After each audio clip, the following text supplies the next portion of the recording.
There were 47 other people living on that moon. They all left willingly. How do we know?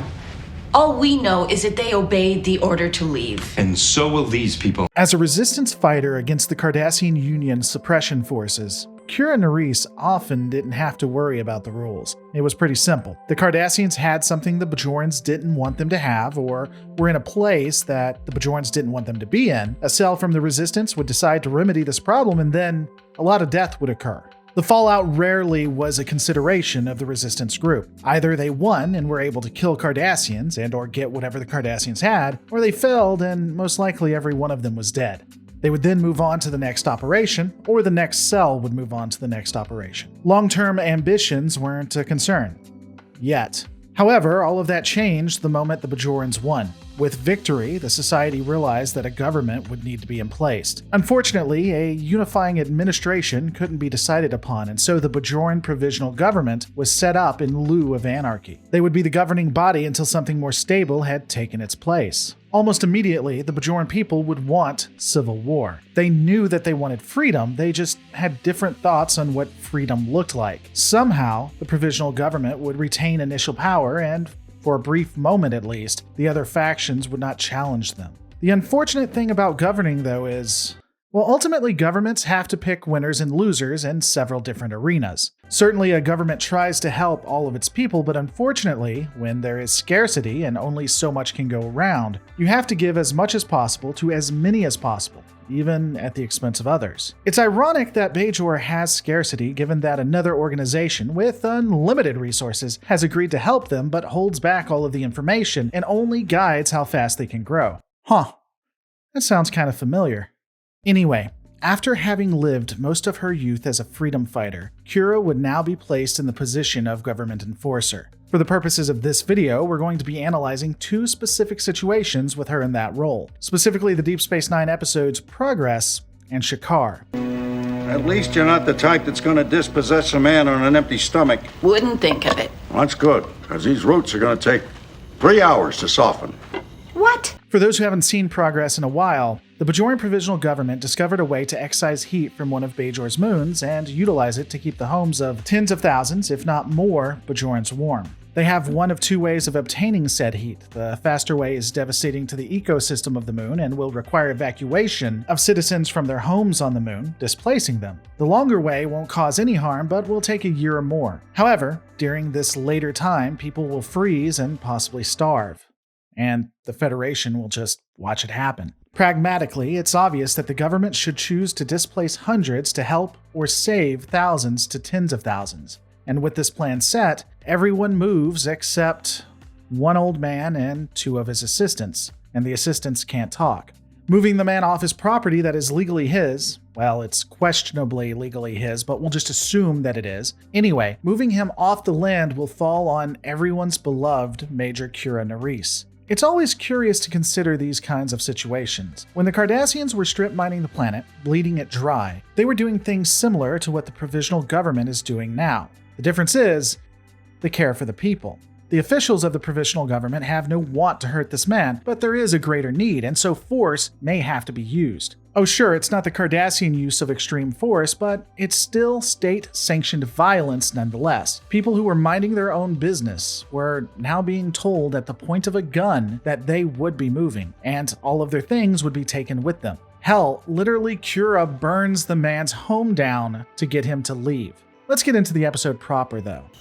Look, I understand you're used to sympathizing with the underdog. You've spent your life fighting to overcome impossible odds, just like he's doing. But you have to realize something, Major. You're on the other side now.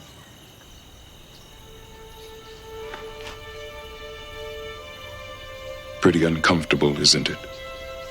Kira's moral dilemma is twofold. She has the choice of either staying there and watching the man die from noxious fumes, possibly dying with him, or she can force him to leave the planet. This is discounting the fact that other Bajorans are going to come and remove them if they both stay. The fact that she questions herself tells us a lot about her role in the new government, and it's really curious. People will fight and fight and fight for freedom. They don't want to be under the bonds of what they consider to be oppression, whether that oppression comes as someone wearing a specific uniform, a specific label, a coalition, or an invading force. If someone feels oppressed, they want to not be so. However, once they get that freedom, they never know how to deal with it, nor realize that freedom really doesn't mean being free. You'll generally always have to follow laws if you are in a society, any society of any stripe, and you'll generally always be forced to either remove people that get in your way or watch it happen.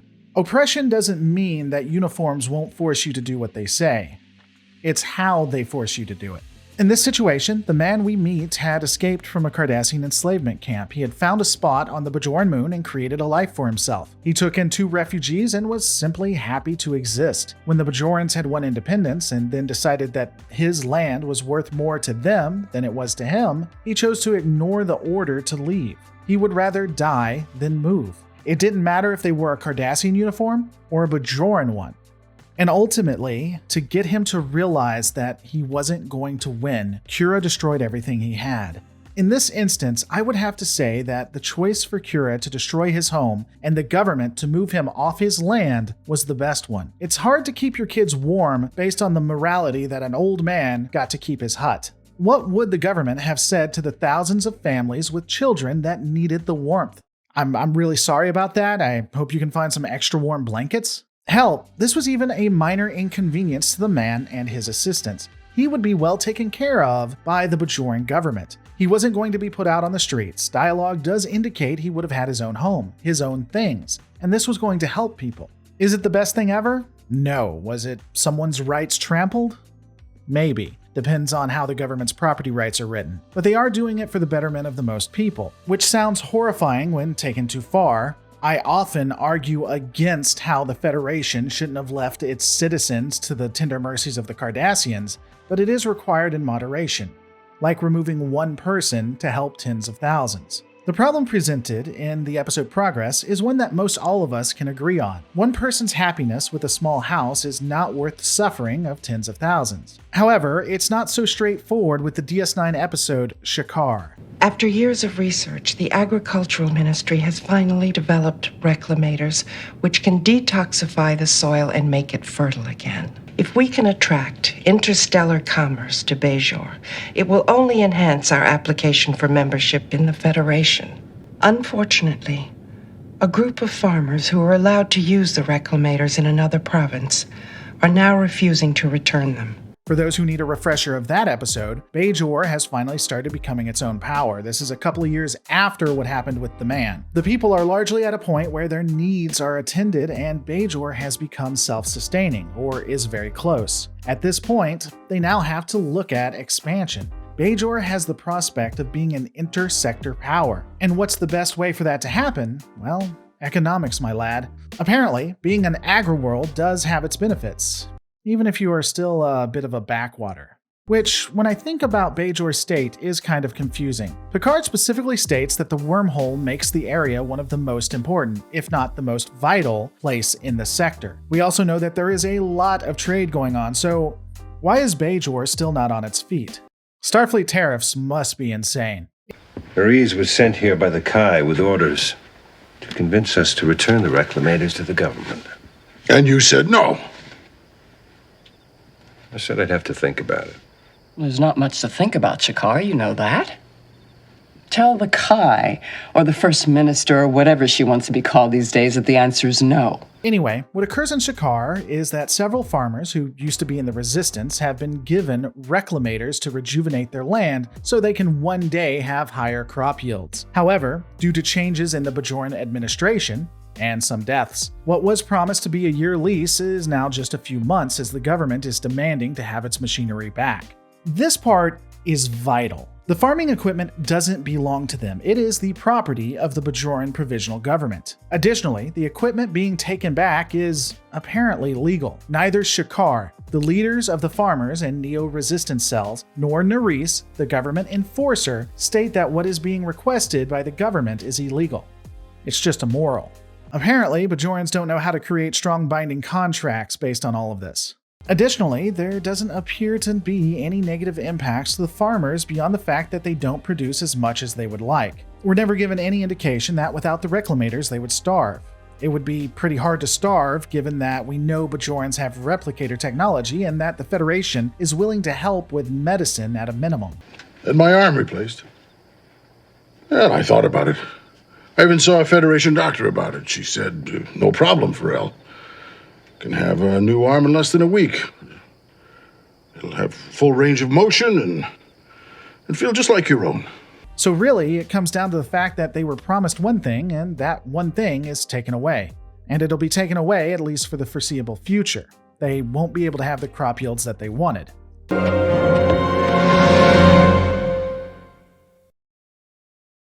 The civil police have issued a province-wide alert for you and Kira. They've also requested that the surrounding towns send more troops and equipment to help in the search for the fugitives.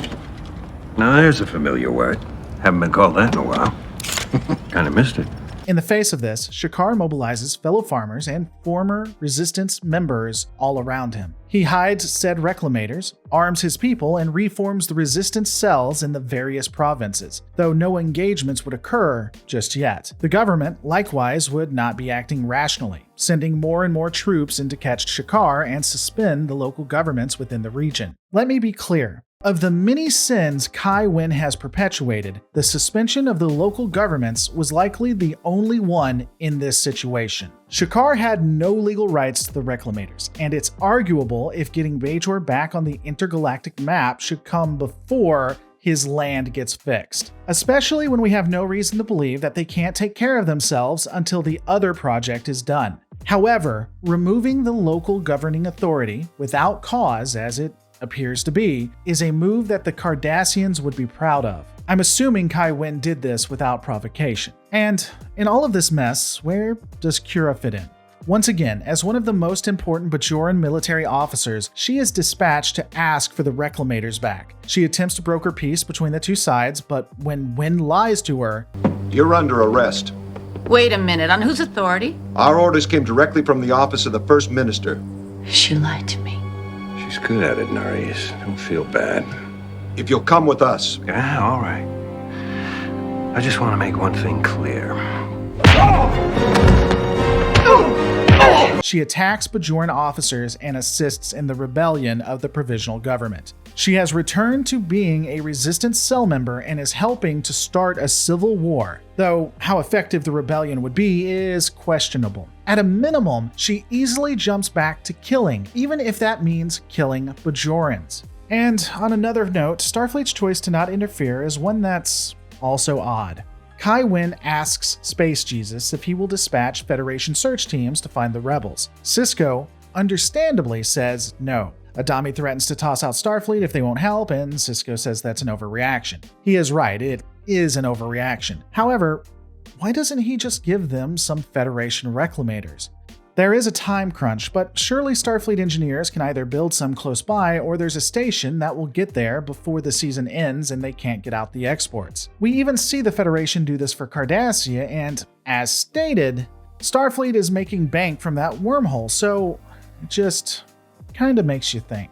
This all comes to a head when Shakar tricks the Bajoran provisional troops into a trap. He and Kira do make their way down to discuss a truce. Both sides agree that they need peace. They didn't throw Cardassia off to start killing each other, even if it seems like that's what Kira wants to do the most. So, ultimately, the decision is that the military will back Shakar's run for the First Minister. This, of course, being the position that the current Kai has and is forcing this entire dilemma. This would force Wynn Adami out of office, and she would keep the role of religious leader, but not that of leader of the government. Shakar would presumably make moves to help the farmers, and Bajor would not become an intersector power just yet. I'm honestly conflicted on all of this. Shakar is always looked at as the sympathetic one. However, he was given the reclamators, with no real contract saying that they stay with him, and when he was told they were being retrieved to better help Bajor, well, he decides it's time to pick up a gun and start killing Bajorans. Sure, he said that he would think about giving them back and was willing to talk, but the moment a Bajoran officer walks into his house, hippity hoppity, let's start killing Bajoran officers on this property.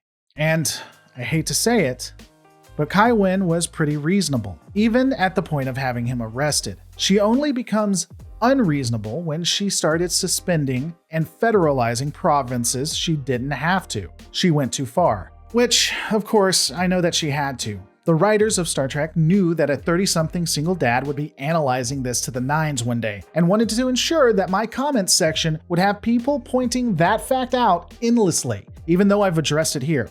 Additionally, a government can't exist if anytime it makes a move, people pick up guns and you're almost at civil war.